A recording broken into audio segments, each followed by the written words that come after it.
தேவனுடைய வார்த்தை செல்வோம். எபிரேயருக்கு நிருபம் 11ஆம் அதிகாரம் 1ஆம் வசனம். எபிரேயர் 11:1. விசுவாசமானது நம்பப்படுகிற உறுதியும் காணப்படாத நிச்சயமா இருக்கிறது. அதனால் முன்னோர்கள் நற்சாட்சி பெற்றார்கள். விசுவாசத்தினாலே நாம் உலகங்கள் தேவனுடைய வார்த்தையினால் உண்டாக்கப்பட்டது என்றும் இவ்விதமாய் காணப்படுகிறவர்கள் தோன்றப்படுவதால் உண்டாகவில்லை என்றும் அறிந்திருக்கிறோம். 6ஆம் வசனம். விசுவாசம் இல்லாமல் தேவனுக்கு பிரியமா இருப்பது கூடாத காரியம். ஏனென்றால் தேவனுக்கு சேருகிறவன் அவர் உண்டு என்றும் அவர் தம்மை தேடுவர்களுக்கு பலன் அளிக்கிறவர் என்றும் விசுவாசிக்க வேண்டும். அல்லேலூயா. புதிய சிருஷ்டி என்ற தலைப்பின் கீழாக போதித்து வருகிறேன். புதிய சிருஷ்டி, கிறிஸ்துவுக்குள்ளே நாம் எப்படிப்பட்டவர்களாக இருக்கிறோம் என்று வேதவசனம் சொல்லுகிறது. ஒரு சில வாரங்களாக யோவான் சுவிசேஷம் 3ஆம் அதிகாரத்தில் அந்த விவரங்கள் எல்லாம் நாம் பார்த்து வந்தோம் இல்லையா. இயேசுவும் நிக்கோதேமும் சந்திக்கிறார்கள். ஒரு பரிசேயனான நிக்கோதேமும் இயேசுவும் அங்கே சந்திக்கிறார்கள். அந்த இடத்துல நிக்கோதேமு தேவனிடத்த தனிப்பட்ட முறையில் அதாவது ராக்காலத்தில் இயேசு இடத்துல பேச வர்றாரு. என்ன கேட்க வர்றாரு? இவர் உண்மையாகவே தேவனுடைய குமாரன் தான் இருக்கும், இவர் தேவன் அனுப்பப்பட்டவரால் தான் இவர் இங்கே கண்டிப்பாக வராரு என்பதை அறிந்திருக்கிறோம். அதனால கண்டிப்பாக இவர் தேவனால் அனுப்பப்பட்டவர் என்று அறிந்து பல பரிசேயர்கள் இருக்காங்க பாருங்க. அந்த பரிசேயர்கள் சார்பாக இந்த பரிசேயன் வராரு. இவர் யாருன்னு பார்த்தீங்கன்னா யூதர்களின் தலைவன், அதாவது வேதத்தை எல்லாம் கற்றறிந்தவர், பல ஏற்பாடு எல்லாவற்றையும் அறிந்து தெரிந்த ஒரு மனுஷன். அதனால இவர் அன்றைக்கு இயேசுவை வெறுத்தார்கள். பிரதான ஆசிரியர்கள், வேதப்பாரர்கள், பரிசேயர்கள், சதுசேயர்கள் எல்லாருமே இயேசுவை வெறுத்தார்கள். அவர் போதனை வெறுத்தார்கள். ஏனென்றால் மற்றவருடைய போதனை ஒரு கண்டிப்பா இருக்கும் போதனை. ஆனால் இயேசுடைய போதனை இரக்கமுள்ளதா இருக்கும். ஜனங்களுக்கு அற்புதமான காரியங்களை சொல்றதா இருக்கும். ஜனங்களுக்கு அதாவது ஏதோ வருத்தப்பட்டு பாரம் சுமக்கிறவர்கள் எல்லோரும் இடத்தில் வாருங்க, நான் உங்களுக்கு இளைப்பாறுதலை தருவேன் என்று சொன்னாரு இல்லையா. அப்ப அவர் பேசும்போது ஜனங்களுக்குள்ள ஒரு பெரிய ஈர்ப்பு, ஜனங்களுக்குள்ள ஒரு பெரிய ஏனென்றால் அவங்க உள்ளத்தை பேசினாரு, அவங்க நிலையை பேசினாரு, அவங்க பிரச்சனையை பேசினாரு. பேசும்போது ஜனங்களுக்குள்ள ஒரு இது. அதனால இயேசுவை திரளான ஜனங்கள் தேடி வந்தாங்க. குருடர் பார்வையிடுதார்கள், செவிடர்கள் கேட்டார்கள், முடவர் நடந்தார்கள். இப்படி ஏராளமான அற்புதங்களை இயேசு செய்தார் இல்லையா. அப்ப இயேசு செய்த அற்புதம் பார்த்தீங்கன்னா 35 அற்புதம் செய்தாரு. மத்தேயு, மார்க், லூக்கா, யோவான் அந்த 4 சுவிசேஷங்களை வாசித்தீங்கன்னா இயேசு செய்த அற்புதம் 35 அற்புதம். அதுல மனிதர் மேல் செலுத்தின அற்புதம் 23, இயற்கை மேல் செலுத்தின அற்புதம் 9, மரித்தோரை உயிரோடு எழுப்பக்கூடிய அற்புதம் 3 இல்லையா. எவிரின் மகளை உயிரோடு எழுப்பினார், யாவீரின் மகனை உயிரோடு எழுப்பினார், விதவியின் மகனை உயிரோடு எழுப்பினார். அடுத்தது லாசருவை உயிரோடு எழுப்பினார். அப்ப இயற்கை மேல் செலுத்தின அற்புதம் 9, மனிதர் மேல் செலுத்தின அற்புதம் 23, மரித்தோரை உயிரோடு எழுப்பக்கூடிய 3 அற்புதங்கள். அப்ப 35 அற்புதம் தான் இயேசு செய்தாரா? கிடையாது. இயேசு ஏராளமான அற்புதம் செய்தாரு. அவர் அற்புதத்தை சொல்லணும்னாவே வேதம் கொள்ளாது, அவ்வளவு அற்புதம் அவர் செய்தார். அது மாத்திரம் இல்லாம இயேசு 39 ஊமைகளை சொன்னார். இன்னும் நிறைய ஊமைகள் இருக்குது. முக்கியமானது பார்த்தீங்கன்னா 39 ஊமைகள் இருக்கிறது. அதுல பல ஊமையின் அர்த்தங்கள், அதாவது வருகை குறித்து ஊமை சொன்னாரு, தேவனுடைய ராஜ்யத்தை குறித்து ஊமையை சொன்னாரு. அப்புறம் விசுவாசிகள் எப்படி இருக்கணும், கிறிஸ்தவ விசுவாசிகள் எப்படி இருக்கணும், ரட்சிக்கப்பட்டவர்கள் எப்படி இருக்கணும், அவர்கள் எப்படி வாழணும். மத்தேயு, மார்க் 5, 6, 7 இந்த 3 அதிகாரம் வாசித்து பார்த்தீங்கன்னா மலை பிரசங்கம், சேர்மன் ஆன் தி மவுண்டன் சொல்லுவாங்க இல்லையா.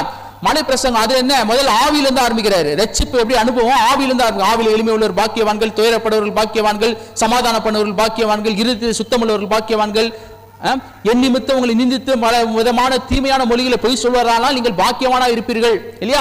பல பாக்கியவான்கள் பாக்கியவான்கள் பாக்கியவான்கள் என்று சொல்றார். பாக்கியவான்கள் என்றால் என்ன? ஆசீர்வதிக்கப்பட்டவர்கள். அப்ப ஆவியில எப்படி இருக்கணும், ஆவிக்குரிய காரியங்கள் நம்ம எப்படி இருக்கணும், வளரணும்னு சொல்லிட்டு பிறகு சரீரத்தை பத்தி பேசுறாரு. சரீரத்தை பத்தி பேசும்போது என்ன சொல்றாரு? நீங்கள் எப்படி இருக்கணுமா? உலகத்துக்கு வெளிச்சமா இருக்கணும், உப்பா இருக்கணும். மலை மேல் இருக்கிற பட்டணம் மறைந்திருக்க மாட்டாது. விளக்கை கொளுத்தி அது மரக்காலில் மூடி வைக்காமல் மரக்கல் தண்டில் வைப்பார். அது என்ன ஆகும்? வீட்டில் உள்ள யாவருக்கும் அது கீழே வைக்காம மேலே தூக்கி வைக்கும் போது அது வெளிச்சம் யாவருக்கும் கொடுக்கும். அந்த மாதிரி உங்களுடைய நற்கிரிகளை பார்க்கணும் ஜனங்கள். நீங்க மலை மேல் இருக்கிற பட்டணமா இருக்கணும் அப்படின்னு சொல்லி ஆவிக்குரிய காரியங்கள் சொல்றாங்க. ஆவிக்குரிய காரியம் சொல்லிட்டு சரீரத்துக்கு தேவையான நீங்க எப்படி அவுட்லுக், வெளியில எப்படி இருக்கணும் அதையும் சொல்றாரு. ஆவியில மட்டும் சொல்லல. அதான் பாருங்க, காயுக்கு எழுதும் போது யோவான் சொல்றாரு, பிரியமானவனே உன் ஆத்துமா வாழ்வது போல நீ எல்லாவற்றிலும் வாழ்ந்து சுகமா இருக்க வேண்டுகிறேன்னு சொல்றாரு. அப்பனா என்ன? ஆவியிலும் நீ நல்லா இருக்கணும்ப்பா, சரீரத்திலும் நல்லா இருக்கணும்ப்பா, பொருளாதாரத்திலும் நீ நல்லா இருக்கணும்னு சொல்றாரு. அப்ப கிறிஸ்துவுக்குள்ள நாம் எப்படி இருக்கணும்னா ஆவியிலும் நல்லா இருக்கணும், சரீரத்திலும் நல்லா இருக்கணும், பொருளாதாரத்திலையும் நம்ம நல்லா இருக்கணும். அப்ப இதுதான் பாருங்க. அது நிக்கோதேமு இயேசுகிட்ட பேசும்போது அது எல்லாம் அறிந்துதான் அவர் பேசுறாரு. அவர் போதனை எல்லாத்தையும் கேட்டுதான் வந்திருக்கிறார். அப்ப உண்மையாகவே இவர் தேவனால் அனுப்பப்பட்டவர் தான் சொல்லும்போது அவர்கிட்ட பேசும்போது இயேசு சொல்றாரு, நீ மறுபடியும் பிறக்க வேண்டும்ன்றாரு. நீ மறுபடியும் பிறக்கணும்னா அப்ப நிக்கோதேமு சொல்றாரு, நான் எப்படி திரும்ப போய் தாயின் வயிற்றில போய் பிறப்பது அது அறியுது ஆண்டவர் என்னவரு. அவர் சொன்ன இல்ல, ஆவியினாலும் பிறப்பது ஜலத்தினால் பிறப்பது வேற, சரீரத்தினால் பிறப்பது வேற, ஆவியினால் பிறப்பது வேற அப்படின்னு சொல்றாரு. அப்புறம் ஜலமும் ஆவின்னு சொல்றாரு, ஆவியானவர் குறித்து பேசுறாரு. அப்ப அவருக்கு அது புரியல. அப்ப ஆண்டவர் எப்படி ஆண்டவர் ஆகும் சொல்லும் போது, யூதர்களில் ஒரு போதகனா இருந்தோம் இதை நீ அறியாம இருக்காயே அப்படின்றாரு. அப்ப என்னன்னா, நீ இவ்வளவு அறிஞ்சிருக்கிறப்பா, தெரிஞ்சிருக்கிறப்பா, ஆனால் தேவனுடைய வெளிப்பாடு, அதாவது தேவன் என்ன திட்டம் வைத்திருக்கிறான்றது தெரியலையே அவனுக்கு. அவர் மகத்தான திட்டம் அவனுக்கு தெரியலையே, ரட்சிப்பின் திட்டத்தை தெரியலையே. வேதத்தை அறிஞ்சு குடிச்சு வச்சிருக்கிற, வெள்ளம் படிச்சு வச்சிருக்க, தெரிஞ்சு வச்சிருக்கிற, ஆனால் ரட்சிப்புக்கான திட்டம் தெரியல. ராமன் சொல்றீங்க. ஹல்லேலூயா. அப்ப நம்ம ஒரு கிறிஸ்தவ குடும்பத்துல பிறந்திருக்கலாம், கிறிஸ்தவர்களா இருக்கலாம், பாரம்பரியமா கிறிஸ்தவர்களா இருக்கலாம். ஆனால் அது மட்டும் போதாது, நான் தனிப்பட்ட முறையில் இயேசுவை நம்பணும், விசுவாசிக்கணும், ரட்சிக்கப்படணும். ஹல்லேலூயா. இது ரொம்ப அவசியம். அப்ப குடும்பத்துல பிறக்கிறதுனால நான் கிறிஸ்தவன் இல்ல, கிறிஸ்துவை என் சொந்த ரட்சகராக நான் அவரை ஏற்றுக்கொள்ள வேண்டும், அவரை நம்ப வேண்டும். அது ரொம்ப முக்கிய அவசியம் அது. ஹல்லேலூயா. அப்ப எவ்வளவு அவசியம் பாருங்க ரட்சிப்பு. அதுதான் சொல்றாரு, நீ மறுபடியும் பிறக்கணும்ன்றாரு. அப்ப நீ வந்து விருத்த சேதனம் செய்திருக்கலாம், பலிகளை செலுத்திருக்கலாம், 10 கற்பனை அது ஆண்டு கொடுத்தது, அதை ஒவ்வொன்றா நீ கடைபிடிக்க முயற்சி பண்ணிருக்கலாம். ஆனா இவங்களால நீ நீதிமானாக முடியாது.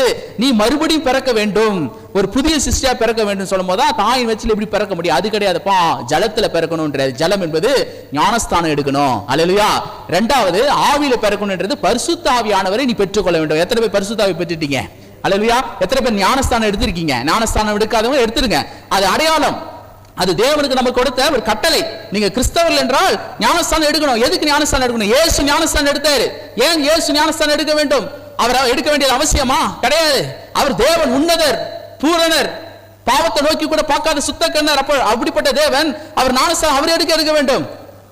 எலியா சொல்றாரு பாருங்க, யோவான் ஸ்தானம் சொல்றாரு, ஆண்டவரே நான் உம்மால நான் ஞானஸ்தானம் எடுக்கணும், நீர் எப்படி உமக்கு நான் கொடுக்க முடியாது அப்படின்னு. இல்ல, இது காலத்தின் வேத வசனத்து வாக்கியம் நிறைவேற வேண்டும் சொல்றாங்க. அப்ப ஞானஸ்தானம் இவர் எடுக்கிறார். எதுக்கு எடுக்கிறார்னா, அது ஒரு அடையாளம். என்ன, நான் 33 வருஷம் இயேசு இந்த உலகத்துல வாழ்ந்தாரு இல்லையா? 33 வருஷத்துல அந்த ஊழியத்துக்கு வர்றதுக்கு முன்னாடி பாத்தீங்கன்னா ஞானஸ்தானம் எடுக்கிறாரு. அதுக்கு முன்னாடி 30 வயசு வரைக்கும் பாத்தீங்கன்னா வேதத்துல அவர் 12 வயசு என்னவா இருந்தாரு? அவர் வேத வசனத்தை ஆராய்ந்துட்டு இருந்தாரு. மூப்பர்கள், சபை மூப்பர்கள் கூட அவருடைய வசனத்துடைய வியாக்கியானத்தை பார்த்து அவர் எப்படி இப்படிப்பட்ட ஞானம் இருக்கு ஒரு இடத்துல இருக்கு என்று அப்பத்துல சிறு வயதுல இருந்து அவர் வேதத்தின் மேல் ரொம்ப ஆர்வமா இருந்தார். அது ஒரு இடத்துல மட்டும் தான் வாசிக்கிறோம். பிறகு அவரை குறித்து நம்ம வாசிக்கல.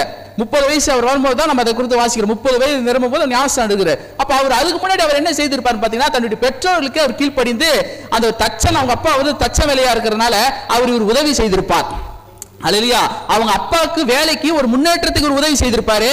பிறகு அவருடைய வேலையில பிசினஸ்ல கூட பார்ட்னரா இருந்திருப்பாரு, ஹெல்ப் பண்ணிருப்பாரு. அவருடைய குணங்கள், அவருடைய வேலை சுத்தம், அவர் மற்ற இடத்துல காசு இது பார்க்காம ஒரு நியாயமா செய்யறது, இறங்கி வந்து செய்யறது, இதெல்லாம் பார்த்து அந்த ஜனங்கள் வந்து அறிஞ்சிருக்கிறாங்க பாருங்க. இயேசு குறித்து நல்லா தெரியும்.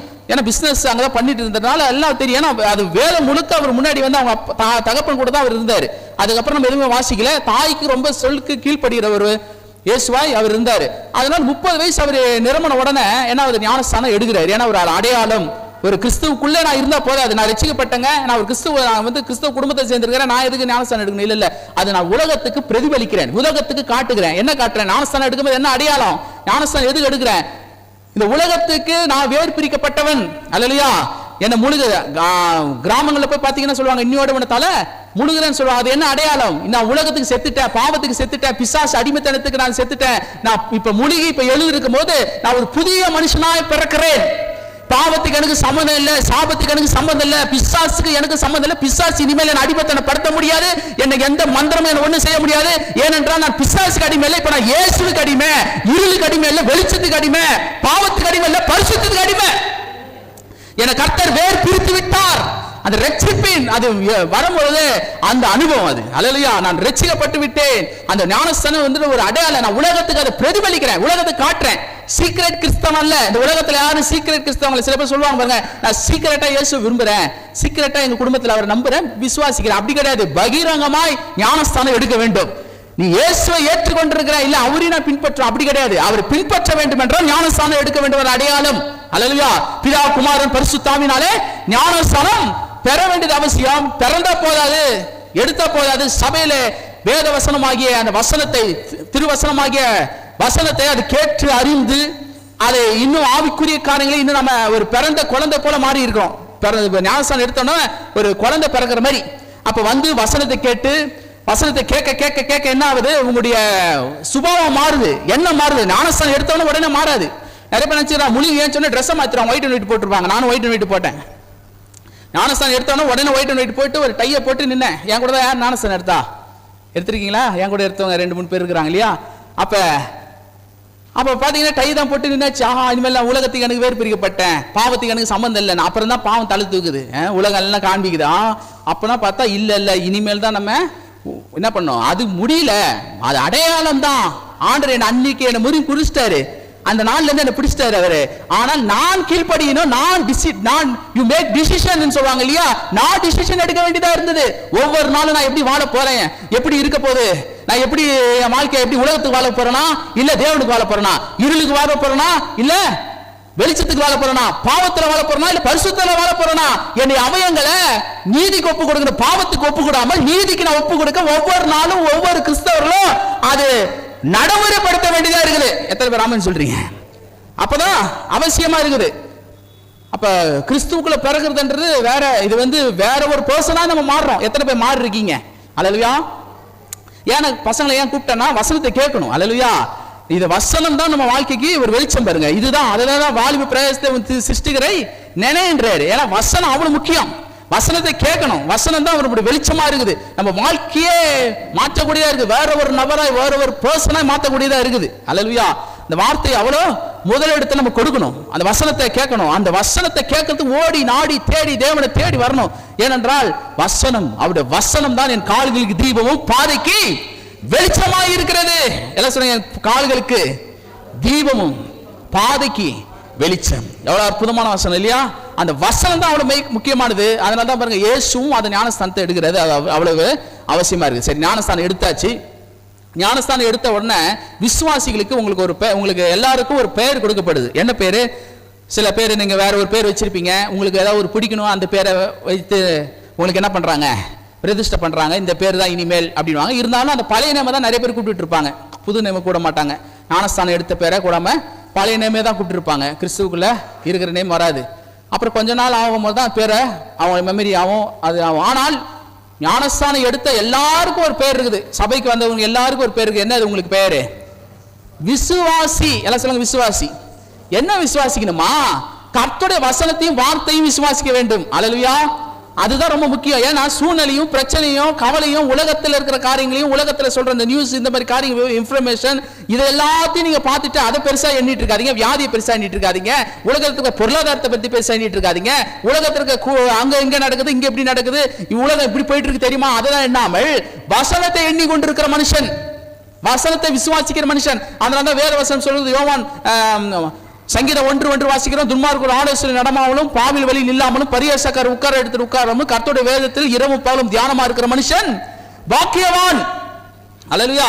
இரவும் பகலும் பாக்கியவானா, ஏதோ இரவும் பகலும் வேதத்தையே வச்சுட்டு உட்கார்ந்து இருக்கிற சொல்ல, இரவும் பகலும் அதையே எண்ணி கொண்டிருக்கிற மனுஷன், அதையே யோசித்துக் கொண்டிருக்கிற மனுஷன், எந்த சூழ்நிலை 1000 பிற்போக்கான காரியங்கள் வந்தாலும் அதை பேசாமல் கர்த்தருடைய வசனத்தை மாத்திரம் பேசுகிறவன். சூழ்நிலை 1000 சொன்னாலும் அதை பத்தி பயப்படாம கர்த்தருடைய வசனம், வார்த்தை, அவருடைய வார்த்தை எனக்கு என்ன சொல்லுதோ அதன்படிதான் வாழ்க்கை இருக்கும். அல்லேலூயா. அதை விசுவாசிக்கணும், அதை நம்பணும். அவருடைய வார்த்தையை நம்புறேன், அவருடைய வார்த்தையில வல்லமை இருக்குது.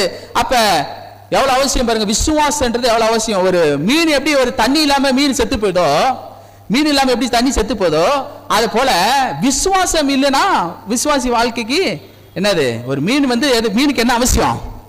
தண்ணி அவசியம். தண்ணி இல்லை என்ன பண்ணும்? மீன் செத்துரும். அப்ப விசுவாசிகளுக்கு விசுவாசம் அவசியம். எல்லாம் சொல்லுங்க, விசுவாசம் அவசியம். விசுவாசம் ரொம்ப முக்கியம். அப்ப இந்த விசுவாசத்தை நம்ம எப்படி கத்துக்கிறதுன்னு பாத்தீங்கன்னா, நிறைய பேர் நினைச்சோம் விசுவாசம்ன்ற ஒரு போதனைங்க, அது ஒரு சீரிஸ் மாதிரி ஒரு புதுசா நம்ம அப்படி கேட்டுக்கிட்டே இருக்கணும் அப்படின்னு நிறைய பேர் நினைச்சுக்கிறீங்க. அப்படி கிடையாது.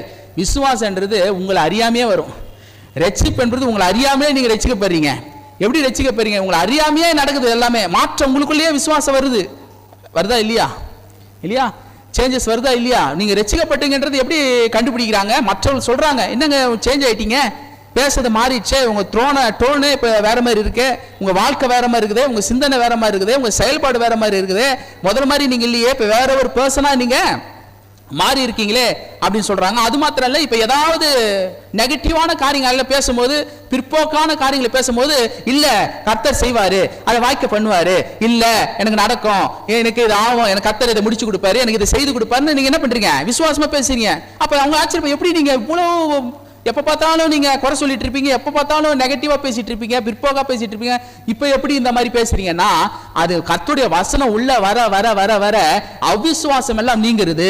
இருதயம் கர்த்தருடைய வசனத்தினாலே நிரம்பும் போது அது விசுவாசமா கன்வெர்ட் ஆகுது. அல்லேலூயா. ஒரு டேங்க் இருக்கு, அந்த டேங்க்ல தண்ணி இருக்கு, அந்த டேப்பை நீங்க திறக்குறீங்க, ஒரே என்ன அது சேரா வருது. என்னடா சேரா இருக்குதுன்னா பார்த்தா தண்ணி திரும்ப நிரப்பீங்க, திரும்ப அதே மாதிரி தான் வருது, பாசம் வருது, என்னென்னவோ வருது. அது அப்படியே அதை மேலே அப்ளை பண்ணும் போது என்ன ஆகுது, அப்புறம் கை சொரியுது, எல்லாம் ஏன்னா தண்ணி சரியில்லாம போகுது. வாழ்க்கை அது மாதிரி தான் பாருங்க. அப்ப எதை முதல்ல சரி பண்ணணும்? டேங்கை சரி பண்ணணும் மேலே, இல்லையா? அந்த டேங்கை சரி பண்ணு, அப்புறம் தண்ணி ஃபில் பண்ணணும். அப்புறம் என்ன ஆகும்? தண்ணி பியூரிட்டா வரும். அப்போ வாட்டர் ஃபில்டர் தான் வச்சிருக்கிறோம் இல்லையா வீட்டில், அதெல்லாம் வாங்கி வைக்கிறோம். கேன் வாட்டர் வாங்குறோம் இல்லையா? அந்த மாதிரி காரியம் அது ஃபில்டர் பண்ணி எப்படி அனுப்புதோ, நல்ல பியூரிட்டா தண்ணீர் அனுப்புதோ, அதை போல நம்ம இருதயம் பொல்லாங்கு தான், ஜென்ம சுபாவம் தான், மாறாது அவ்வளவு சீக்கிரத்தில். ரட்சிக்கப்பட்டிருக்கலாம், ஞானஸ்தானம் எடுத்திருக்கலாம், ஆனா ஜென்ம சுபாவம் மாறுதா? யாரா மாறி இருக்கு சொல்லுங்க, மாறுதா? நடுவில் எட்டி பார்க்குதா இல்லையா? கோவம் வருது, அடிக்கணும் போல இருக்குது, கணவன் அடிக்கணும் போல, மனைவி அடிக்கணும் போல இருக்குது. நான் முதல் மாதிரி இருந்தேன்னா நடக்கிறதே வேற அப்படின்னுவோம். ஆனா இப்ப கிறிஸ்துவுக்குள்ள வர என்ன ஆகுது? நம்ம வேற ஒரு பர்சனாய் கர்த்தர் என்ன பண்றாரு? நம்ம மாத்துறாரு. அப்ப இருதயம், நம்ம பழைய இருதயம் எப்படி இருக்குது? ரட்சிக்கப்பட்டோன்னே அப்படியே அந்த இருதயம் பாவ சரீரமா தான் இருக்குது. எத்தனை பேர் கவனிக்கிறீங்க?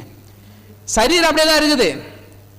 இப்ப சரீரம் அப்படியே தான் இருக்குது, பாவ சரி. இப்ப ரட்சிக்கப்பட்டோன்னு சரியா மாறிச்சா? யாராவது எத்தனை பேர் சொல்றீங்க? முதல்ல நான் ரட்சிக்கப்படும் போது வெள்ளையா இருந்தேங்க, உள்ள முழுகி வந்தோடனே கருப்பா இருக்கிறேன். அது ஒண்ணு இல்ல, மேக்கப். அது முதல்ல வெளியில மேக்கப் இருந்துச்சு, உள்ள போயிட்டு வந்தோடனே மேக்கப் கலைஞ்ச உடனே கருப்பாயிடுச்சு. வேற ஒண்ணும் இல்ல. அது கவனிங்க, அது உள்ள போகும்போது நம்ம நினைச்சுக்கலாம் எல்லாம் மாறிடுச்சு. இல்ல, சரீரம் மாறல, ஆவி மாறிடுச்சு, சரீரம் மாறல. ஆனால் சரீரத்துக்கு மாறணும். அது எப்ப மாறும்? இயேசுடைய வருகை எப்பதான் அது மாறும். முதல் மரித்தோர் உயிரோடு இருந்திருப்பார்கள், பிறகு நாம் உயிரோடு இருக்கிற நாம் மத்திய வானத்தில் மறுரூபமாக்கப்படுவோம் இல்லையா? அப்ப எது மாறணும்னா நம்முடைய மைண்ட் மாறணும். அல்லேலூயா. எண்ணம் மாறணும். எண்ணம் மாறணும்னா இருதயம் மாறணும். இருதயம் தான் நம்ம என்ன பண்றது? எதை நம்ம கேட்கிறோம், அதை தியானிக்கிறோம், அது இருதயத்தில் போகுது. இருதயத்தின் நிறைவினால் நாவு பேசுகிறது. அது வசனத்தை பாருங்க, எப்படி ரட்சிக்கப்படுறோம். விசுவாசம் அவசியம். அது ரட்சிப்பு எப்படி நம்மளுக்கு அனுபவம் வருது? ரோமர் 10 அதிகாரம் 8 வசனம் வாசிக்கிறேன். ரோமர் 10:8. இந்த வார்த்தை உனக்கு சமீபமாய் உன் வாயிலும் உன் இருதயத்திலும் இருக்கிறது என்றும் சொல்லுகிறது. இந்த வார்த்தை நாங்கள் பிரசங்கிக்கிற விசுவாசத்தின் வார்த்தையே. என்ன சொல்றாரு அப்போஸ்தலனாகிய பவுல்? சொல்றாரு நம்ம எப்படி ரட்சிக்கப்படுறோமா, இந்த வார்த்தை உனக்கு சமீபமாய் உன் வாயிலும் உன் இருதயத்திலும் இருக்கிறது. இது டேப். இது என்னது? நாவு என்னது? டேப். இது என்னது? இருதயம் டேங்க். அப்ப நம்ம நாவு எதை பேசுதான்? எது பேசுது? இங்க என்ன இருக்குதோ அதுதான் அவுட்ல வெளில வரும். இருதயத்தின் நிறைவினால் வாய் பேசும். அது ஒன்று சொல்றேன் பாருங்க. இந்த குடிக்காரங்க பார்த்தீங்கன்னா நல்லா இருப்பாங்க, குடிக்காத போது பார்த்தீங்கன்னா நல்லா இருப்பாங்க அப்படின்வாங்க சார் சார்வாங்க. ஆனால் அதே ஆள் குடிச்சோன்னு பாருங்களேன், மான மரியாதை எல்லாம் இழுத்து பரம்பரையே திட்டுவாங்க. இங்கிலீஷ் வார்த்தை, கன்னட வார்த்தை, எல்லா வார்த்தையும் போட்டு திட்டி அவங்க இருப்பிடமே எங்க காவா தான். போய் அங்கே போய் கரெக்டாக அங்கே தான் போய் அவங்க, ஏன்னா உள்ள காவா போயிருக்கிறதுனால நேராக அது போகுது, டேங்க்கு அங்கே போய் சேருது. அவங்க குடிச்சிட்டாங்கன்னா யாருக்கும் போயிட மாட்டாங்க இல்லையா? அது எனக்கு அனுபவம் இல்லை, நானும் ஒரு பெரிய அனுபவசாலி. அதெல்லாம் ஒன்று குடிச்சதில் மூடிய கூட மூந்து பார்த்தது நான். நீங்கள் வேற மூந்து பார்த்தாலே வந்துடுவேன். அதான் நான் சொன்னேன் இல்லையா, தகப்பனுடைய அதாவது பெற்றோருடைய நல்ல குணம் வருவாங்களே, அது என்ன நல்ல குணம்னா அவர் குடிக்க மாட்டார், சிகரெட் அடிக்க மாட்டார், எந்த ஒரு கட்ட பழக்கமும் இல்லை. அது இந்த ஊரில் பிறந்து எவ்வளோ இதுவாக இருந்திருக்கிறாரு பாருங்க. அல்லேலூயா. இன்னைக்கு பிள்ளைங்க தான் பாருங்க சின்ன வயசுல குடிச்சிக்கிட்டு சுற்றுறது என்னென்ன வந்து பாருங்க. நம்ம இதில் வைக்குது நம்ம பிள்ளைங்க, நாங்கள் பண்ணாததா நீ நம்ம இதில் விஸ்குன்றாங்க பள்ளிங்க அப்படின்ற வண்டியை காட்டுறது. ஃபுல்லாக அடிட்டு எல்லாம் நீங்கள் சொல்கிறாங்க பாருங்கள், எல்லாம் இப்பயே எல்லாம் இது கஞ்சா தான் என்னோட போயிட்டுருக்கான் பாருங்கள், உலகம் அப்படி போயிடுச்சு. சின்ன பசங்க தான் அவ்வளோதான், அது இல்லைன்னா அதான் வெட்டிடுறாங்க பாருங்கள் பேப்பரில் இல்லையா. மோசமான காரியம் தான் நடக்குது இல்லையா, மோசமான காரியம் இன்னைக்கு போயிடுச்சு. அப்போ அந்த சில நல்ல குணமும் வரும் இல்லையா. அப்போ கோவம் வந்திருக்கு, அது அங்கேருந்து தான் வந்திருக்குது இல்லையா, வரதான் செய்யும். அப்போ இதெல்லாம் மாறுதுன்னா எப்படி ஆனால் மாறிடுச்சு இல்லையா. மேக்சிமம் அதெல்லாம் போகுது. சில நேரத்தில் நல்லதுக்கு, அது இயேசு கூட கோவப்பட்டார். அப்போ அது பாவமா? கோபம் கொண்டாலும் பாவம் செய்யாதே. பாவம் செய்யாதுன்னா என்னன்னா, கோபம் நல்ல விதத்தில் காட்டணும். போய் நீங்கள் ஒரு பார்ட்டிக்கு போகிறீங்க, உங்களை இன்வைட் பண்ணுறாங்க, அது சும்மா ஒரு ஏதோ ஒரு ஃபங்க்ஷன் பார்ட்டி, போயிட்டு உடனே பார்த்தா ஃபுல்லாக அந்த ஒயின் ஷாப் அந்த இது எதை சொல்கிறது, அது எல்லாம் பாட்டிலாக வச்சுருக்குறாங்க. என்னங்க நீங்கள் நான் குடிக்க மாட்டேன் தெரியாதா, நீங்கள் எப்படி நீங்கள் எங்கே கூப்பிடலாம் சொல்லி அந்த கோவப்படலாம். அது இல்லையா, குடிக்க கொடுத்தா கூட தூக்கி போட்டு உடைச்சிடலாம். அப்படி அது எப்படி குடிக்க கொடுக்கலான்னு. சில பேர் பாருங்க ஃப்ளைட்டில் போவாங்க, எதுக்குன்னா அங்கே குடிக்கிறதுக்குன்னே போவாங்களாம். சில பேர் ஃப்ளைட்டில் கொடுப்பான், அது வந்து என்ன ஜென்ரலாக குடிக்கிறது, அது குடிக்கிறதே தப்பு. அதில் சொல்ல நாங்கள் வந்து சில பேர் என்னன்னா, நாங்கள் வந்து பீர் குடிக்கிறோம், அது பீருன்னா ஆல்கஹால் தான், அதில் ஒரு பெருமை. நாங்கள் வந்து இதுலங்க, நாங்கள் வந்து ஃபாரின் சரக்கு. சில பேர் இப்போ குடிகார சங்கம் வந்துச்சு தெரியுமா உங்களுக்கு, குடிகார சங்கம் வந்துருச்சு. குடிகாரன் சொல்லிட்டாங்க நாங்கள் தான் ஓட்டை நிர்ணயிக்கிறோன்றான், டிவியில் சொல்கிறான், ஃபேஸ்புக்கில் பார்த்தேன் பாருங்க, நாங்கள் நிர்ணயிக்கிறோன்றாங்க எல்லாம், நாங்கள் தான் சமுதாயம், நாங்கள் நின்று நாங்கள் மட்டும் நாங்கள் ஓட்டு போடலன்னா ஜெயிக்க முடியாது தெரியுமா அப்படின்றாங்க. அப்படி என்னென்னவோ பேசுகிறாங்க பாருங்க. முதல்ல தான் வந்து கனவை வந்து குடிச்சிட்டு வந்தாருன்னா சாட்சி சொல்லுவாங்க. என்கிட்ட ஒரு அம்மா சொன்னாங்க, ஒரு நாளைக்கு ஒரு ஊழியத்துக்கு போக சொன்னாங்க, எங்கள் கணவன் என்னை அடித்து வீங்கி இருக்குது காட்டினாங்க, கையை தான் அப்படியே வீங்கி தண்டு தண்டாக வீங்கி இருக்குது. எப்போ அடிச்சு இப்போ என்ன பண்ணார், தைலம் தடவினார், தெளிஞ்ச உடனே ஆயில் தான் போட்டு தடவி அடிக்கிச்சிட்டு அப்புறம் தான் தெரியுது, சரி எதோ பண்ணியாச்சு அடிச்சாச்சு, அப்போ அது தெளிஞ்ச உடனே தைலம் தடவுறீங்க, எண்ணெய் தடவுறீங்க. சரி கோவத்தில் கொலை பண்ணிட்டீங்க, நாளைக்கு ஏதோ கல் தூக்கி போட்டு ஏதோ ஒரு ஆயிடுச்சு, கடைசியில் அடுத்த நாள் தெரியுது, என்ன பண்ணுவீங்க, தைலம் தட்டுவீங்களா போய், அவ்வளோதான். அதான் அந்த குடின்றது ஒரு அடிக்ட் மாரி அது இல்லையா, அதில் போயிட்டு சிக்கிட்டிங்கன்னா அவ்வளோதான், அது ஒரு சாக்கடை மாதிரி. எதுக்கு நான் அதை சொல்ல வரேன்னா, நம்ம நினச்சிக்கிற குடி தான் சாக்கடை நினச்சிக்கிறோம், நம்ம சரீரமே அப்படி சாக்கடையாக தான் இருக்குது. நம்ம அதை மேக்கப் பண்ணிகிட்டு இருக்கிறோம் ஒவ்வொரு நாளும் தெரியுமா, பவுட்ரு போட்டு ஃபேஷியல் பண்ணி ஏர் இது என்னென்ன சொல்கிறாங்க பாருங்க இல்லையா. பெண்கள் தான் வந்து மேக்கப் போட்டால் தான் அழகு, ஆம்பளைங்க மேக்கப் போடாத தான் அழகு. யார் கை தட்ட மாட்டாங்க வாலிபர்கள் எல்லாம், இல்லையா. ஃபேஷியல் என்ன கேட்டாங்க ஒருத்தர், நீங்கள் என்ன ஃபேஷியல் பண்ணுறீங்க பிரதர், என்ன சுரண்டுவீங்க, நான் ஒன்றும் சுரண்டது இல்லை, பளபளப்பாக இருக்குது, ஏன் கண்ணு வைக்காதையா, ஏன் அப்படி பளிச்சுன்னு இருக்கீங்களே, எப்பவுமே இருந்தாலும் அது பளிச்சுன்னு இருக்கீங்க, என்ன நான் எத்தனை க்ரீம் வச்சுருக்கீங்க, எத்தனை இது ஒன்றும் இல்லை இல்லையா, பவுடர் தான் நமக்கு ஒத்துக்க அதெல்லாம் செட்டு ஆகாது இல்லையா சொல்கிறாங்க. நீங்கள் சனிக்கிழமை வரத்துக்கு முன்னாடி பிரசங்கம் பண்ணுறதுக்கு முன்னாடி பியூட்டிஷியன் போய்ட்டு வருவீங்களா, அதெல்லாம் கிடையாது இல்லையா. அப்போ என்னன்னா அதை சொன்னேனே, நாங்கள் தான் போடாமே அழகு இல்லையா.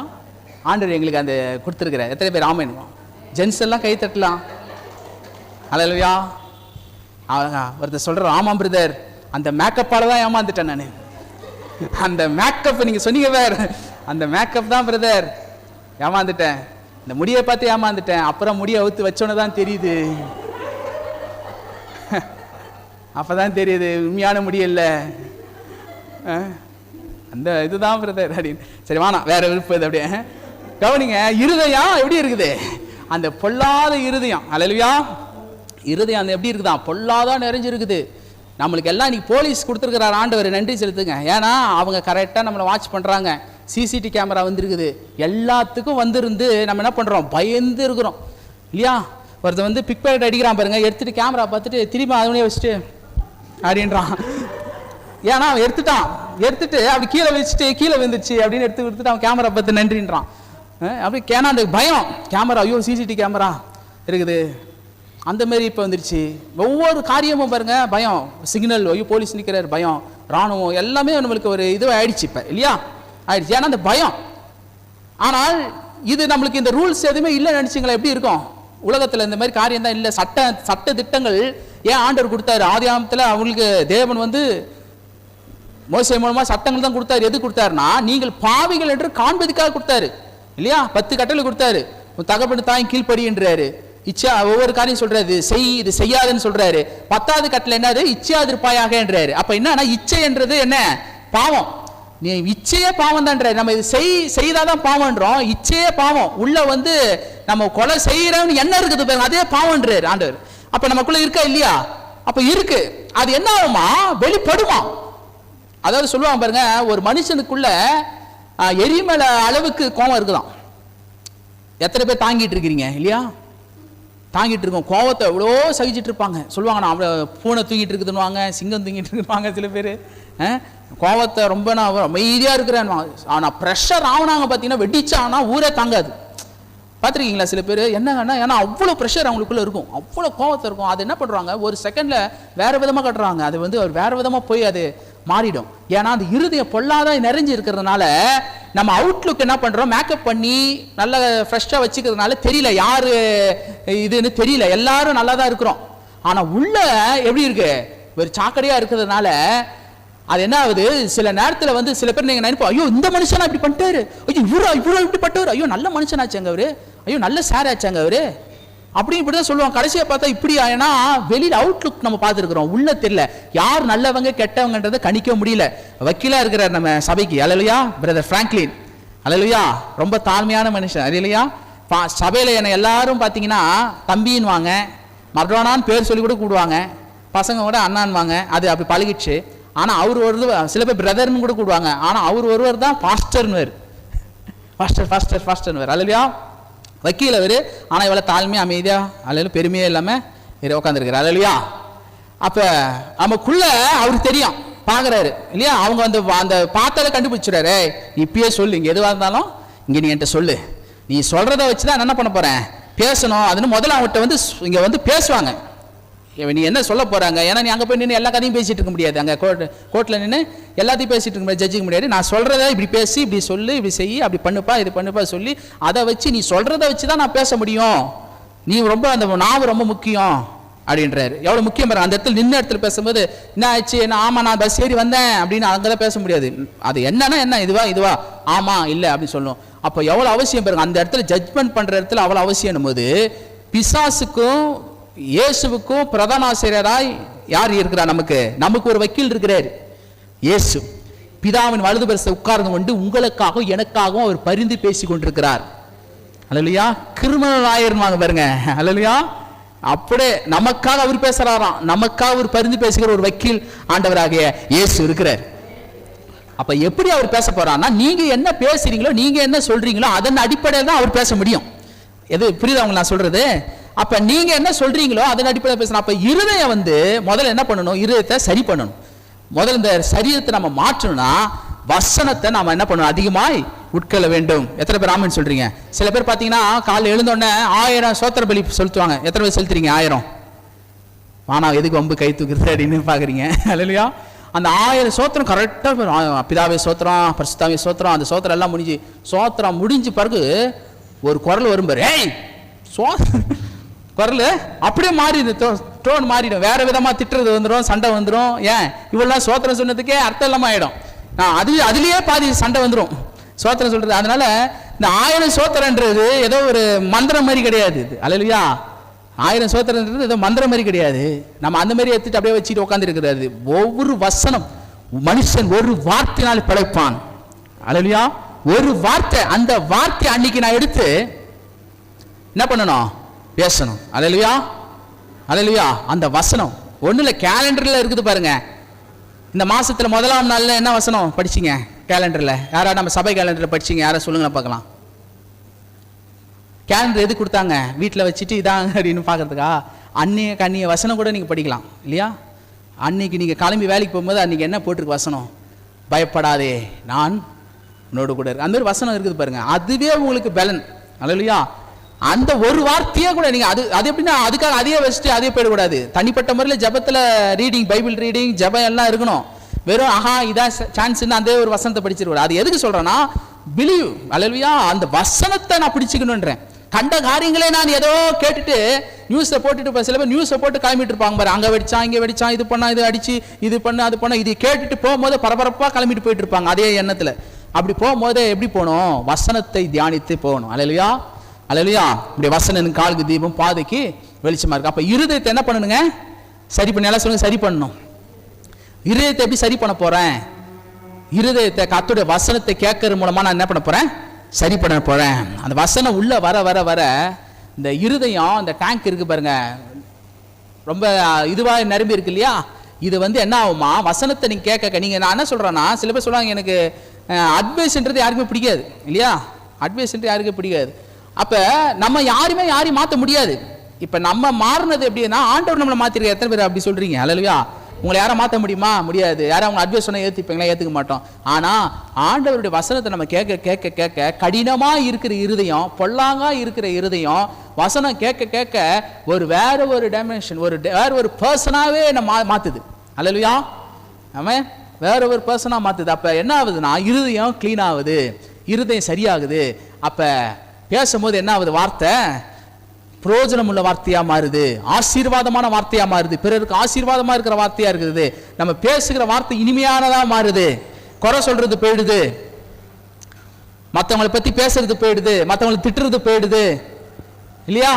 வசனமே உள்ளத்துல வருது, வசனமே பெரிதா எண்ணுகிறோம், வசனத்தை பெருசா பேசுறோம், கர்த்தரை பெருசா பேசுறோம், பாசிட்டிவா பேசுறோம். அப்ப என்ன ஆகுது? இருதயத்துல இந்த மாற்றம் உண்டாகுது. அதனாலதான் இருதயத்தின் நிறைவினால் 8ஆம் வசனம் வாசிக்கிறோம், இந்த வார்த்தை உனக்கு சமீபமாய் உன் வாயிலும் உன் இருதயத்திலும் இருக்கிறது என்றும் சொல்லுகிறது.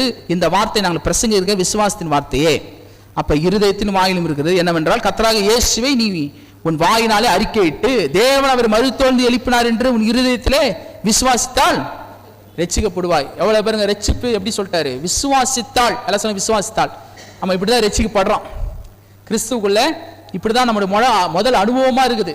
அதனால இப்போ நான் போதிக்கிற போதனையே இப்போ பார்த்தீங்கன்னா முதல்ல இருந்து ஆரம்பிச்சிருக்கிறேன். முதல்ல இருந்துன்னா, ஒரு கிறிஸ்துவுக்குள்ள நம்ம எப்படி வரோம், பிறக்கிறோம், பிறகு ஞானஸ்தானம் எடுக்கிறோம். இந்த ஞானஸ்தானத்தை குறித்து வேறு வாரங்களை படிக்க போகிறேன். ஞானஸ்தானம் எடுக்கிறோம், பிறகு ஆவின் கனி, வரங்கள், அபிஷேகம், அந்நிய பாஷை, இது எல்லாத்தையும் அப்படியே கவர் பண்ணி, பரலோகனா என்ன, நரகனா என்ன, தேவதூதர்னா என்ன, விழுந்து போன தேவதூதர்கள் யாரு, மணக்கண்கள்னா என்ன, பிரகாச மணக்கண்கள்னா என்ன, இது எல்லாத்தையும் அப்படியே பார்க்க போறோம். அல்லேலூயா. ஒவ்வொன்றும் பார்க்க போறோம் இல்லையா. எத்தனை பேர் நரகத்தை பத்தி தெரியுன்றீங்க? கையை ஒருத்துங்க. நரகத்தை பத்தி எனக்கு சத்தியம் தெரியுன்றீங்க. இல்ல, தெரியல இல்ல. அப்ப அது போதிக்கணும் இல்லையா. பரலோகத்தை பத்தி சத்தியம் தெரியணும் இல்லையா. அதனால்தான் இயேசு சொன்னாரு, நிக்கோதேமுக்கு சொல்றாரு, பூமிக்குரிய காரியங்களை சொல்லி நீங்க விளங்கிக்கல, பூமிக்கு அடுத்த காரியங்களை சொல்லி நான் எப்படி விளங்கிக்க மாட்டீங்க. அதாவது பரலோக காரிய பூர்வ காரியத்தை சொல்ற, அதை நீங்க அறிஞ்சிக்க மாட்டீங்களே, இதுவே தெரியல. அப்ப பரலோக காரியம் நீங்க தெரிஞ்சுக்கணும் அப்படின்றாரு. அவர் பரலோகத்து காரியத்தை அதிகமா சொல்றாரு. ஏன்னா நம்ம இந்த அடிப்படையில நம்ம நம்ப கூடாது, பரலோகத்தின் அடிப்படை. அதனால தான் இயேசு சொன்னார், பரலோகத்திலும் சித்தம் செய்யப்படுது போல பூமியிலும் செய்யப்படுவதாக. நம்ம இந்த உலகத்துல பாக்குற சித்தம் இல்ல, அவருடைய சித்தம் பூமியில எப்படி செய்யப்படுதான், பரலோகத்துல உங்க சித்தம் எப்படி இருக்குது, பரலோகத்துல எப்படி இருக்குது. அங்க பரிசுத்தமான இடம், அற்புதமான இடம், ஆசீர்வாதமான இடம், நல்ல இடம் இல்லையா. பெர்ஃபெக்ட் பிளேஸ்னு ஒரு ஆங்கிலத்தில் ஹெவன் என்றால் அது சரியான ஒரு இடமா இருக்குது அப்படின்னு, பாரடைஸ் அப்படின்றோம் இல்லையா. பரதேசி, ஆவிகள் இளைப்பாறுகிற இடம். அப்ப நம்ம அப்படிப்பட்ட இடமாய், இளைப்பாறு இடமாய் இந்த பூமி ஆக்கணும்ன்றதான் கர்த்தர் விருப்பம். ஏன்னா அவர் உண்டாக்குன விதமா இன்றைக்கு பூமி இல்ல. சரி, அப்ப எப்படி ரட்சிக்கப்படுறோம்? அப்படி வார்த்தையை கன்ஃபஸ் பண்றதுனால ரட்சிக்கப்படுறோம். அப்படி நீங்க அப்படிதான் நீங்க ஏற்றுக்கொண்டீங்க இல்லையா. அவங்க யாருக்காவது சொல்லியிருப்பீங்க, அதனால நீங்க சபைக்கு வந்திருப்பீங்க இல்லையா. நீங்க வேற யாராவது கூட்டத்தில் ரட்சிக்கப்பட்டிருப்பீங்க, இயேசுவை ஏற்றிருப்பீங்க, அதன் அடிப்படையில் வந்திருப்பீங்க. அது வந்தோடனே உங்களுக்கு ஒரு பெரிய மாற்றம், நான் அந்த இயேசுவை ஏற்றுக்க விரும்புறேன் அப்படின்னா முதல் உள்ளத்துல நீங்க ரட்சிக்கப்பட்டுட்டீங்க. அதன் அடிப்படையில் என்ன பண்றீங்க? ஞானஸ்தானம் எடுக்க உங்களை நீங்க என்ன பண்றீங்க? அர்ப்பணிக்கிறீங்க. அது எல்லாரும் முன்னாடியும் அதுக்கு ஞானஸ்தானம் எடுக்கிறீங்க. பிறகு எடுத்த பிறகு உங்களை சரீரம் மாறல, ஆவி மாறிடுச்சு. இன்னர் மேன், மனுஷன் ஆவி ஆத்மா சரீரமா இருக்கிறான். அதனால தான் அப்போஸ்தலன் பவுல் சொல்றார் 2 கொரிந்தியர் 5:17, இப்படி இருக்க ஒருவன் கிறிஸ்துவுக்குள் இருந்தால் அவன் புதிய சிருஷ்டியா இருக்கிறான், பழையவைகள் எல்லாம் ஒளிந்தன, எல்லாம் புதிதாயின. அல்லேலூயா, எல்லாம் புதிதாயின. அப்ப ரோமர் 6:23 சொல்லுது, பாவத்தின் சம்பளம் மரணம். எசேக்கியேல் 18:20, பாவம் செய்கிற ஆத்துமா சாகும். ரோமர் 3:23, எல்லாரும் பாவம் செய்து தேவ மகிமை அற்றவளானோம்.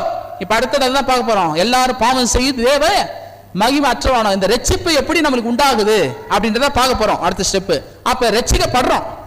ரட்சிக்கப்படுறது எப்படி படுறோம்? நம்ம இருதயத்தில் விசுவாசித்து நாவனால் அறிக்கை செய்கிறோம், பிரசங்கிக்கிற விசுவாசத்தை வார்த்தையால் ரட்சிக்கப்படுறோம். அது எப்படி நம்ம விசுவாசிக்கிறோமா?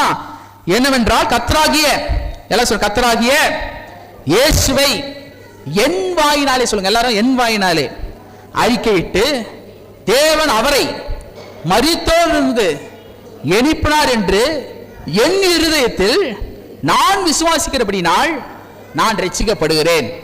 அல்லேலூயா. அங்க உன் என்ற அர்த்தம் நீங்க என் போட்டுங்க. அல்லேலூயா. அப்ப அவர் பிதாவானவர் அனுப்பின இயேசுவை அவர் எனக்காக மரித்தாரு, எனக்காக உயிர்த்தெழுந்தார் அப்படின்னு நான் நம்பும் போது ரட்சிக்கப்படுறேன். ஒரு செகண்ட்ல நடக்குது. அல்லேலூயா.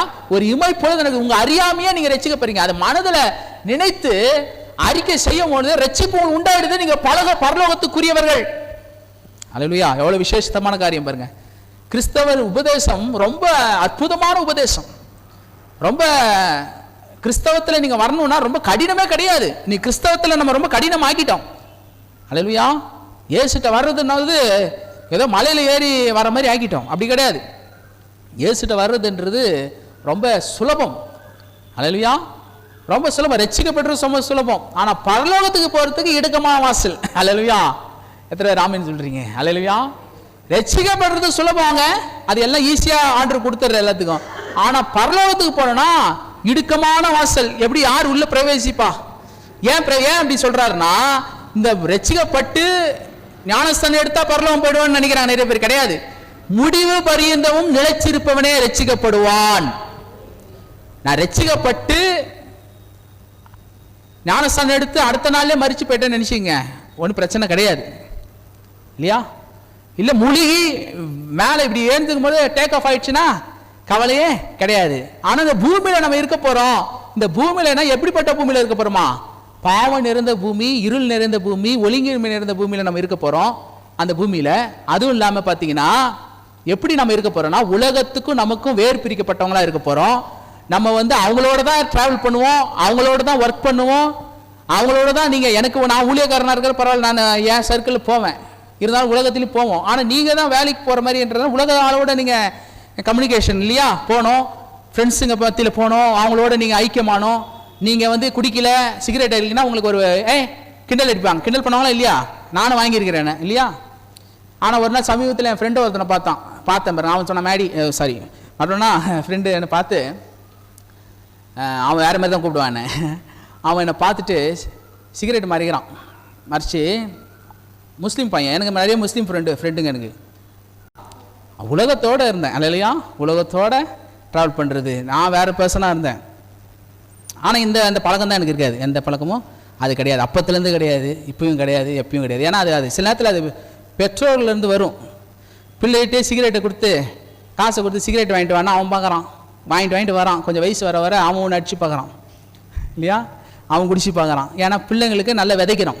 இந்த நீ குடி, நீ இது பண்ணு. அது வீட்டிலே பிள்ளைங்க வீட்டில் டெய்லியும் குடிச்சிக்கிட்டே இருக்கும்போது பையன் பார்த்துக்கிட்டே இருக்கிறான். அம்மா வடிக்கிறது பார்த்துக்கிட்டே இருக்கிறான். கொஞ்சம் வயசு ஆகும் போது டல்லாக இருப்பா. அவர் கொஞ்சம், அப்பா கொஞ்சம் கையை பிடிப்பா அப்படின்னார். அப்பா கூடுவார் பையனை. இப்போ வச்சுப்பான் அவன், வா என்ன அடி அடிச்சே நீ வா இப்போ. அப்போ இவன் குடிப்பான், இவன் குடிச்சு காட்டுவான். புரியுதா உங்களுக்கு? அந்தமாரி இருக்கும் இல்லையா? அதனால் மாறிடும், அப்படியே மாறிடும். அவன் வச்சுருக்கான், அப்படியே வச்சுருக்கிறான் கரை, அப்படியே பொசிஷன் மாறும். ஆனால் சில பேர் பார்த்தீங்கன்னா அந்த தாய் தகப்பன் அப்படி பார்த்துக்கிறாங்க இல்லையா? அவங்களுக்கு தூக்கிட்டு போகிறவங்களுக்கும் அப்படியே வேறு ஏதோ ஒரு ஹாஸ்பிட்டலில் அந்த கொரோனா டைமில் பார்த்தீங்கன்னா அதை ஏதோ ஆட்டோ வரமாட்டேன்ட்டாங்களாம். அப்பாவுக்கு கொரோனான்றதுனால யாரும் ஆட்டோ வரமாட்டாங்க, வண்டி வரமாட்டாங்கன்ட்டு அப்பாவை அப்படியே தூக்கி தோளில் அப்படியே போட்டுட்டு ஓடுற நியூஸில் காட்டுறாங்க. அதான் அவங்க தகப்பன் மேலே வைத்த அன்பு. ஏன்னா அவங்க அப்பா அவ்வளோ அந்த பையனுக்கு நன்மை செய்திருக்கிறார், அந்த பிள்ளை அந்த விதத்தில் வளர்த்துருக்கிறார் இல்லையா? சில பேர் சொல்லுவாங்க அப்பா பேரை திட்டும் போது பார்த்தீங்கன்னா கெட்ட வார்த்தையில் திட்டுவாங்க, அப்பாவா அப்படின்னு. ஏன்னா அம்மாவா, ஏன்னா சரியாக என்னை கவனிக்கல, என்னை சரியாக விட்டுட்டேன். ஆனால் சில பேர் பெற்றோர்கள் இல்லைன்னா அந்த பிள்ளைகள் கூட நல்லா வந்திருக்கிறாங்க, ஷைன் பண்ணியிருக்காங்க. ஏன்னா அவங்க அந்த படித்த அந்த இடம், அவங்க ட்ரெயின் பண்ண இடம். அப்பா இல்லை ஒரு ஸ்தாபனத்தில் படிப்பாங்க, அந்த பிள்ளை ட்ரெயின் ஆகி நல்ல ஒரு உயர் அதிகாரி காரியம். ஏன்னா அந்த சூழ்நிலை அவங்களுக்கு தெரியும், பெற்றோருடைய சூழ்நிலை தெரியும். சில பிள்ளைங்களை பார்த்தீங்கன்னா வண்டி தள்ளிட்டு போவாங்க. அந்த வண்டி இது உள்ள படிச்சுட்டு இருக்கோம், எழுதிட்டு இருக்கோம், வண்டி தள்ளிட்டு போகும்போது. அப்போ படிக்கிற பிள்ளை எங்கே இருந்தாலும் படிக்கும் இல்லையா? அப்போ ஸ்கூலில் என்ன பண்ணணும், படிக்காத பிள்ளைங்களே என்ன பண்ணணும், ஃப்ரண்ட்டில் உட்கார வச்சுட்டு படிக்கிற பிள்ளைங்களை பின்னாடி வைக்கக்கூடாதா?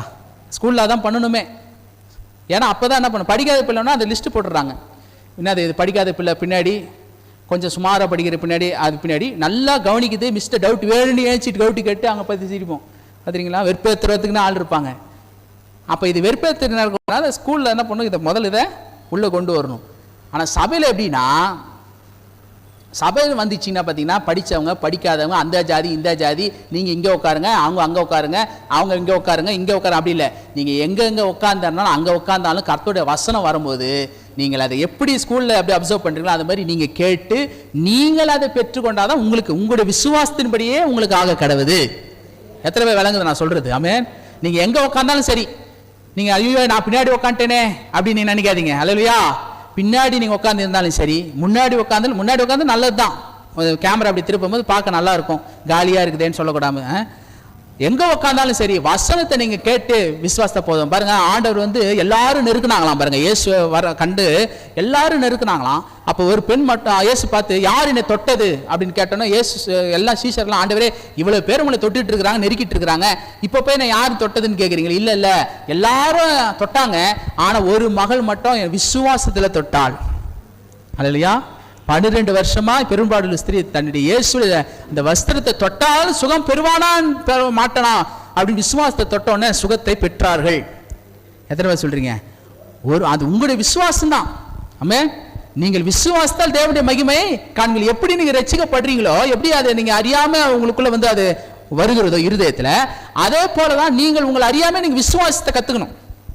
ஃபெய்த். அல்லேலூயா. ஆமென். நீதி உண்டாக இருதயத்தில் விசுவாசிக்கப்படவும், ரட்சிப்பு உண்டாக வாயினாலே அறிக்கை பண்ணப்படவும்.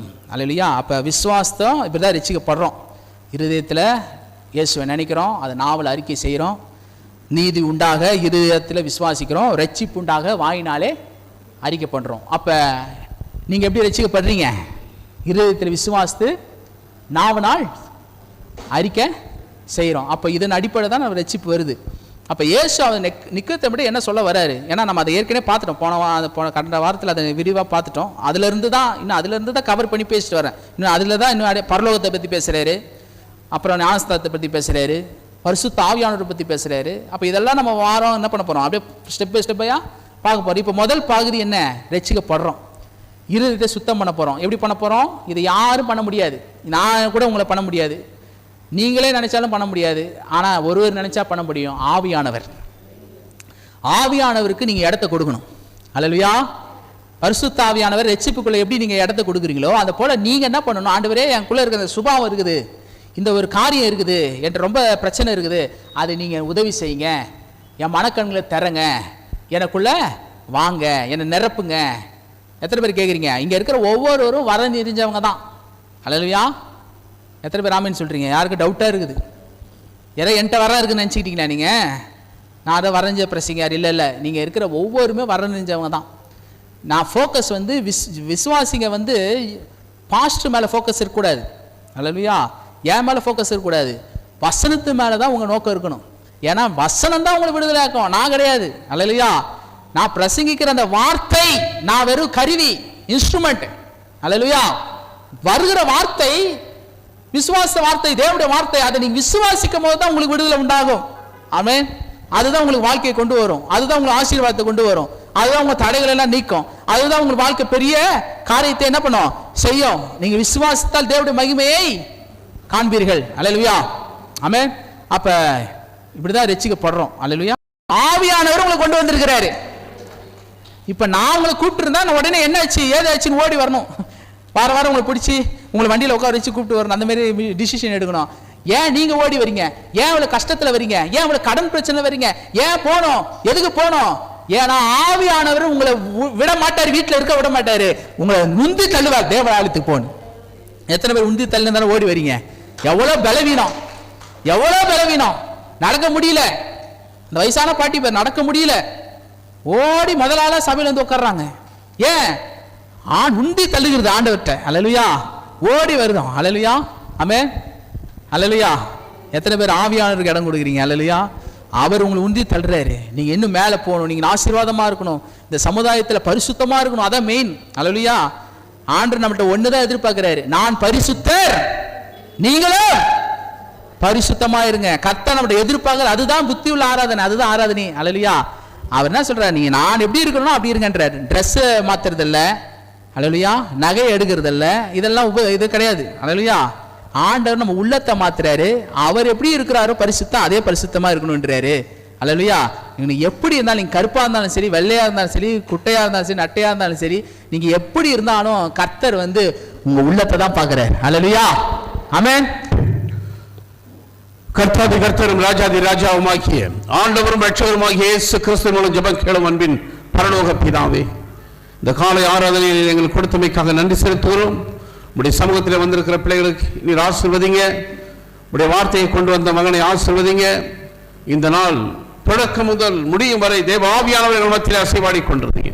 வந்தவர்கள் வந்தவண்ணமாக போகாதபடி, வந்தது நல்லது என்று சொல்லத்தக்கதாக ஒவ்வொருடைய வாழ்க்கை ஆண்டவரே ஒவ்வொரு பகுதியும் நீர் எடுத்து ஆசீர்வாதமாய் மாற்றுங்க. தொடர்ந்து பொறுப்பெடுத்துக் கொள்ளுங்க. தேவநாமம் மகிமைப்படட்டும். இயேசுவின் மூலம் ஜெபம் கேளும் அன்பின் பரலோக பிதாவே, ஆமீன். என் ஆத்துமாவே கர்த்தரை ஸ்தோத்திரி, என் முழு உள்ளமே பரிசுத்த நாமத்தை ஸ்தோத்திரி. என் ஆத்துமாவே கர்த்தரை ஸ்தோத்திரி, கர்த்தர் செய்த சகல உபகாரங்களையும் மறவாதே, ஆமீன்.